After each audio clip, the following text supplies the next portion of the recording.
Hello friends, welcome to academic Eduzone. Last video में हम लोग ने क्या डिस्कस किया था? मार्टिन लूथर के बारे में, जिन्होंने प्रोटेस्टेंट रिफॉर्मेशन स्टार्ट किया।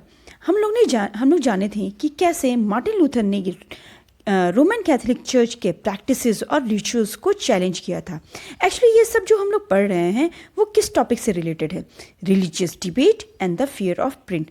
तो वन बाय वन क्लियर हो रहा है कि कैसे प्रिंट के थ्रू लोग अपने आइडियाज़ को एग्जीक्यूट कर रहे थे और किस तरह कुछ लोग के मन में अपने ऑथोरिटी या अपने पावर को लेकर डर क्रिएट हो रहा था।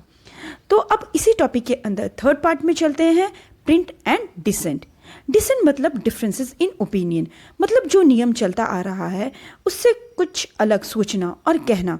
यह बात हो रही है रिलीजन से रिलेटेड कि किस तरह से प्रिंट लोगों की सोच बदल रहा था। यहाँ तक कि जो कम पढ़े लिखे लोग भी थे वो लोग भी रिलीजियस लिटरेचर को पढ़कर अपनी राय देने लगे थे। ऐसा होता भी है, जैसे मान लीजिए कि मैंने और आपने दोनों किसी एक ही किताब पढ़े और उसे पढ़ के मैंने उसके लिए कुछ अपनी राय रखी और आप उसे पढ़ के कोई और ओपिनियन, आपका उससे पढ़ के कुछ और ओपिनियन होगा। इसी तरह से लोग रिलीजियस लिटरेचर को पढ़कर अपनी ओपिनियंस देने लगे थे, जो कि पहले से चलती आ रही सोच से बरसों से चलती आ रही सोच से बिल्कुल अलग होती थी। ऐसा ही एक एग्जाम्पल दिया हुआ है मोनोकियो का। मोनोकियो इटाली का रहने वाला था और वो मिल में काम करने वाला बहुत ही एक साधारण सा आदमी था। बहुत पढ़ा लिखा भी नहीं था।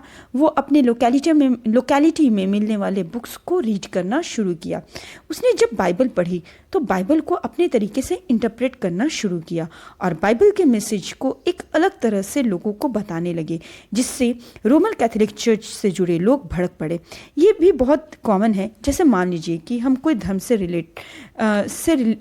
को लेते हैं, उसमें कोई नियम वर्षों से चली आ रही है और सोसाइटी का कोई एक आम इंसान उन नियमों पर उंगली उठाने लगे तो उससे धर्म से जुड़े लोग, जो बड़े लोग हैं, वो तो भड़केंगे ही।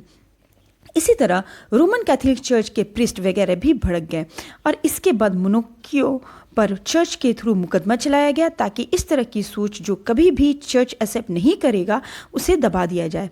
उससे 2 बार पकड़ा गया और आखिरी में एग्जीक्यूट मतलब पब्लिकली डेथ सेंटेंस दे दिया गया। यहाँ आपको 2 वर्ड इंक्विजिशन एंड हेरेटिकल मिलेगा, तो आपके लिए डेफिनेटली ये एक न्यू वर्ड है। इसके मीनिंग यहाँ एक्सप्लेन किया गया है।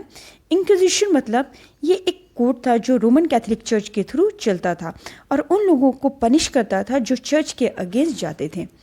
और हेरेटिकल का मतलब चर्च के टीचिंग और रिचुअल्स को फॉलो ना करके उनके अगेंस्ट जाने वाला।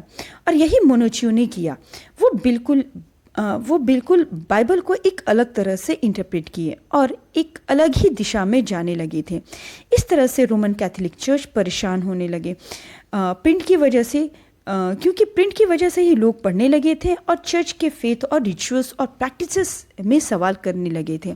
इस तरह के बार के परेशानी से बचने के लिए रोमन कैथोलिक चर्च ने ऐसे बुक्स की लिस्ट तैयार की जो रोमन कैथोलिक चर्च के प्रैक्टिसेस और रिचुअल्स के अगेंस्ट लिखी गई हो और उन सारे बुक्स के इंडेक्स बनाकर प्रोहिबिट कर दिया ताकि पब्लिशर्स और बुक सेलर्स वे सारे बुक्स ना वो बुक्स पब्लिश हो सके और ना बुक सेलर ऐसे बुक्स सेल कर सके। तो ये कह सकते हैं कि ये प्रिंट का ही डर था जो ये सारे स्टेप्स उठाने पड़ रहे थे। तो यहाँ प्रिंट और डिसेंट के लिए इम्पॉर्टेंट क्वेश्चन होगा, why did the Roman Catholic church begin to keep an index of prohibited book in the 18th century? तो 3 पॉइंट्स में इसका आंसर होंगे। तो पॉइंट के टॉपिक मैं आपको बता देती हूँ। First point, re interpretation of Bible. Second point, repression to heretical ideas. And third point, index of prohibited books. तो इजली आप इसके आंसर प्रिपेयर कर लेंगे विद दिस इंपॉर्टेंट पॉइंट्स। तो आप लोग आंसर प्रिपेयर कीजिए, go through the chapter line wise, ठीक है?